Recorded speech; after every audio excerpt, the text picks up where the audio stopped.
All right, let's dive right in. Today, we're stepping way back in time to dissect a dramatic medieval tale of aristocratic romance, mortal danger, and honestly, a truly shocking twist. We are going to be exploring The King's Arena, Vanity and Valor in Animation, which is this incredible visual reimagining of a classic poem. But before we get into all the roaring lions and the royal courts, I want you to seriously consider this. Would you risk your very life just to prove your love? It's a pretty heavy question, right? In this explainer, we're going to take this timeless human dilemma about the absolute extremes of devotion, and we're going to watch it play out in a highly dramatic historical setting. Section 1. The Grand Royal Arena.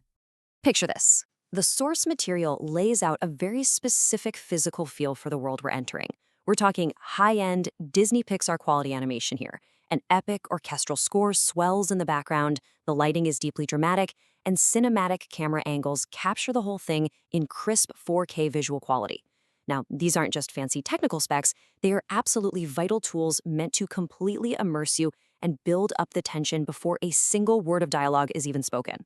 And right in the middle of this beautifully rendered world, you have this scene of absolute untouchable privilege. King Francis is perched way up high on his throne, safely observing the spectacle. Flanking him is a whole court of nobles filling up these massive audience stands. But amidst this giant sea of royalty, our attention is drawn to two specific figures: the brave Count de Lorge and his beautiful lady. They are the absolute focal point of the impending drama. Which brings us to Section 2, the fierce lion fight. Because down below, the energy just radically shifts from all that polished elegance to absolute chaos. The source material uses incredibly specific sensory language here to paint the picture. Fierce lions fighting and leaping, powerful growls and roars echoing off the walls. And the air is just thick, with billowing dust and flying sand. It is a highly volatile, life-threatening environment down there. King Francis actually looks down at those snapping jaws and remarks, "Everyone is safer watching from above than standing among the lions." Well, yeah, that's a bit of an understatement, isn't it? But structurally, this observation from the ultimate authority in the room firmly establishes the absolute deadly stakes. Going down there, it is a guaranteed death wish. All right, Section 3, a test of vanity. So, knowing full well that this arena is practically a death sentence, the beautiful lady makes a move. Proud and totally eager to put her lover's devotion on public display, she deliberately drops her glove straight down into the lion arena. She then turns and just smiles confidently at the Count. Look, this isn't an accident, and it certainly isn't about true love. It's a highly calculated, chilling display of her own vanity. Now the Count's reaction, it happens in mere seconds, literally. At second 1, he doesn't argue, he doesn't plead, he simply bows respectfully to the lady. By second 3, he courageously jumps directly into the deadly pit.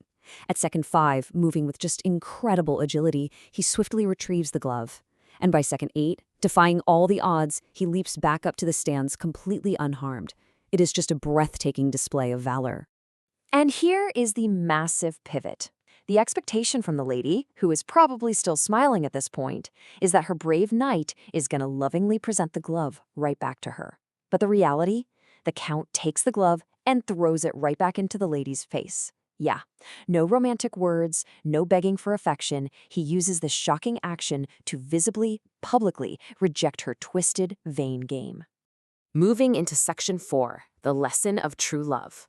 Man, the shock in those stands must have been absolutely palpable. A nobleman just threw a glove in a highborn lady's face right in the middle of the royal court.